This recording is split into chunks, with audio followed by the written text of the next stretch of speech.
Okay, hello, good morning, Bryden here. Very excited for Monday. We're coming in, closing out April 2022. Shared in the video on Sunday that there is a big week coming up with earnings. We'll be monitoring that. If anything newsworthy comes out of it, which I'm sure there will, maybe we're sharing that in some stand-ups as we go along. A couple points of interest. First of all, what the hell am I wearing? I don't know, it's got this weird short sleeve sweater thing. I like it, weird color.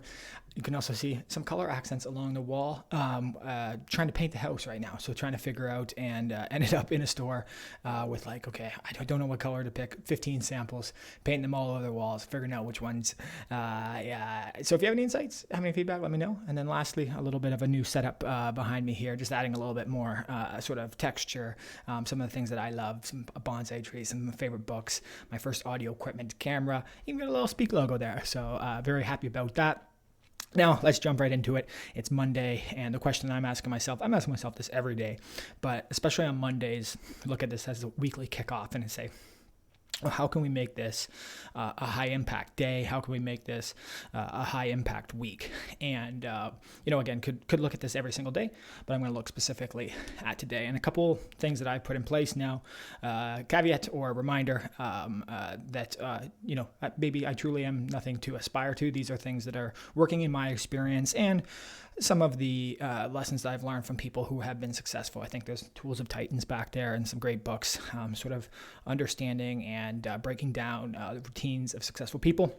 And then I've adjusted that for my own self to see what works best. So a couple of things that I've just found are like best practices personally, but then also that apply to the team, which is for myself, one of the big drives is to block off external meetings, at least until the afternoon.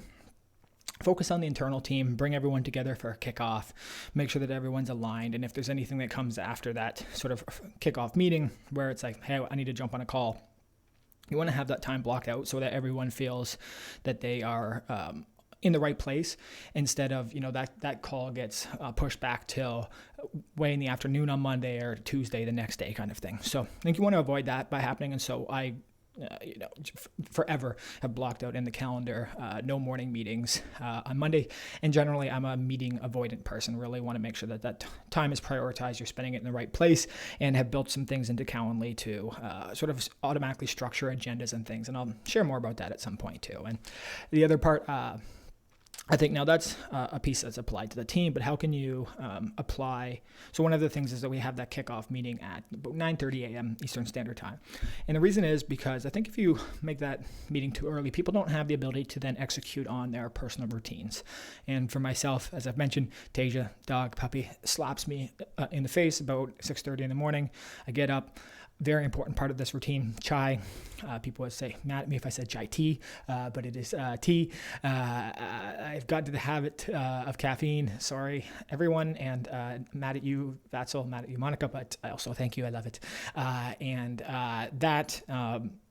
Making sure everything is cleanliness helps you. If you sort of Jordan Peterson line, clean your room, clean your mind, or whatever that is, making sure that that's done. Workout, sort of some personal hygiene, shower. And I do run that. I feel like a guru loser when I say that, but this cold shower routine has really helped me, and I feel all energized right after that. And I've noticed at the end of the day, I think it's also attributing to me sleeping better at night too. So, I think you have to have this aspirational personal routine, including workouts, so hopefully some cardio in there. You don't have to hit that every day, but if you have that and you can execute on that in the morning before you start your teamwork, then everyone comes together in a place where they feel good and they're ready to go for the week. And I think if you bring that meeting too early, or you try to kick that off too early, you disrupt that, or you create friction, and then people need to do that after the meeting. So that's just something that I've sort of noticed.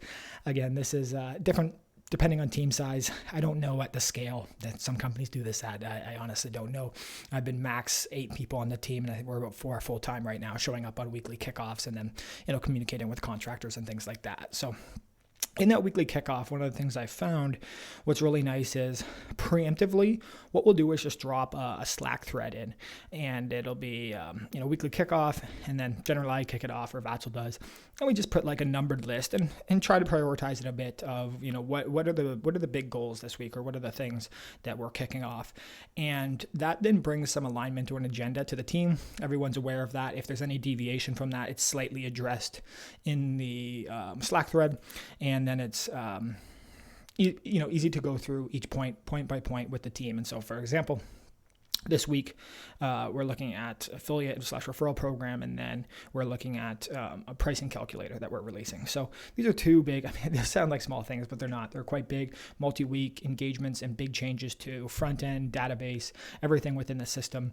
And so that's been a thread throughout several weeks now, but different levels of execution on that. And just doing that Slack thread allows you to see everyone else. There's a high level of visibility there. And if there's any questions, then we ask each other on there. And it also brings some accountability and responsibility to the team. So if I wrote this at the start of the week, generally we will try to review that at the end of the week. And as we go through the week, or as we get ready for that weekly review, we strike out the things that we've done, and then have the things that we haven't completed not striked out. And without, disappointment, we go through why are things achieved, why are things not. And generally the reason is people they think they can do more than they can do.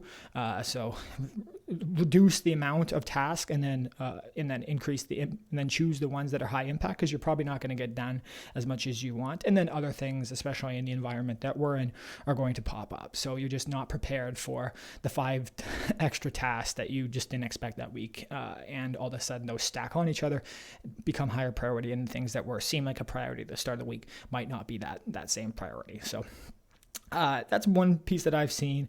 The other part, again, from a more, I would say, personal piece, but within this, so whether you're in sales, whether you're in, your fundraising, whether you're grants, whatever it is, I think it's very important to do timely communication at the start of the week. So if you haven't scheduled, say, a calendar meeting with someone that you want to get on a call, that needs to be done Monday. You need to reach out Monday, latest Tuesday morning, if you actually want to get that call done that week.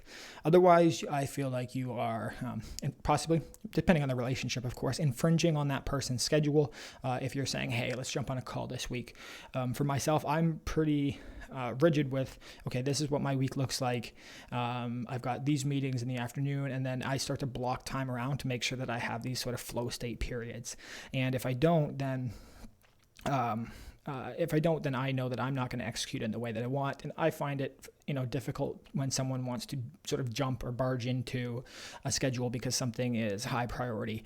And generally, if it was, that would have been somewhat noticed last week. You should have reached out then, and then we could have scheduled a meeting at a convenient time for both of us, so we can show up ready, prepared, ready to make that a success. So you do have to balance this piece of, people are starting just like you.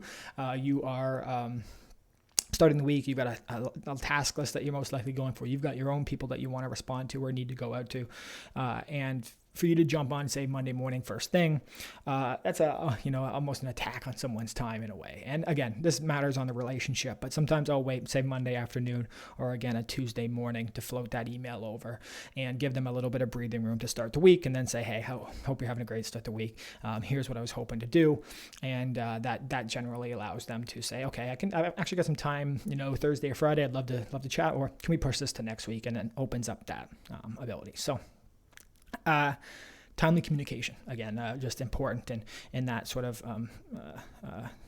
just flow of communication. And again, whether it's if you're doing sales pipeline and you're saying, hey, I want to follow up with this person or close something, all those things need to be sort of timed right. So you're coordinating it with their convenience and making sure that they're getting the chance to open that email, read that email, or whatever kind of communication it is. So lastly, eat the frog first. And this is just generally saying who I should attribute this quote to. I wish I knew I could probably do a quick search, but basically the idea is do the hardest things first. And Mark Twain, damn it, I knew that too. So this is wake up in the morning, and generally just where I've seen this fall apart is you say you want to work out, but you don't work out first thing in the morning. You start the day, and by the time it hits 5 p.m., you've done a bunch of stuff and you're tired, so you don't do it.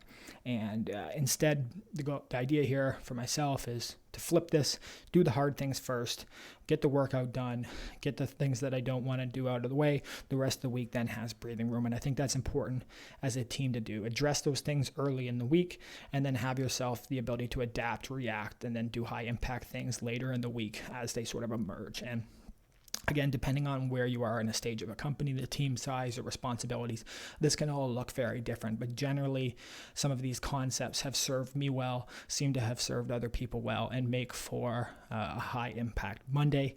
I hope that there was something good in here for you. I'm ready to go make Monday great, ready to make the week great, and appreciate you tuning in. Thank you so much.